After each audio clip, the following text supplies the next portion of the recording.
Over the last couple of years, we've seen a general shift in the investment, not so much the viewing. The viewing's always been there to some extent, and we're seeing, well, over the pandemic year, quite substantial growth in terms of investment. But over 2021, we're still seeing that kind of improvement investment as well. So we're looking at kind of around about fourfold in terms of investment time. So, and that kind of the angle at which that kind of the shift or the ratio is around about kind of that 30-40% that's going on in terms of the actual investment, particularly on the TV screen. And you know, generally categories wise, we're seeing, you know, the usuals, FMCGs, tech, ENTs, but actually we're seeing a few more growth areas as well, such as pharma, such as finance as well, which is really quite interesting for us and really good for us, because there's the roots of something that could see advertisers looking at Vevo as a reach product for the audience, rather than you know, specifically just being about music. Music is the vehicle.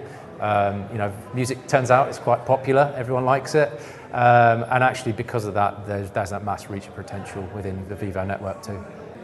So in terms of how we're evolving, we're as a publisher navigating the connected TV space. We're building out a network of our own. So all of our new endpoints outside of obviously our legacy within YouTube, they're all TV first. YouTube itself, of course, is kind of the amount being watched through that screen, the TV screen, is obviously growing as well. And for that reason, you know, the unique monthly reach of the connected TV screen from the Vevo network on the UK particularly, for example, is 13 million. So it's not small numbers, and it's really kind of growing out there. And I think from you know, a wider perspective, you know, hence why me coming on board, you know, a few months back, was really to start thinking about how we position ourselves within the wider market, be less abrasive about being a digital media owner, and more about kind of being collaborative within the TV space, and kind of showing that we have a lot to stand up for in terms of our content, quality content, our reach, editorial backing, and production values around the video, as well as the actual experience on the TV screen, of course, as well. You know, we're talking about a 30-minute dwell time in terms of watching that content. So it's very much like a TV experience. Also shared viewing as well. So very much putting those music videos on, interacting with them as well, with the new environment, as well as sharing that experience with friends and family as well. So yeah, I think it's important to, you know, for everyone within the industry to acknowledge that they are not the custodians of what TV is necessarily. You know, we all have our opinions, but ultimately we've got to look at the data. The Ofcom reports, the Barb reports will all tell you that there is more consumption through the TV screen, which doesn't happen to be from those traditional sources.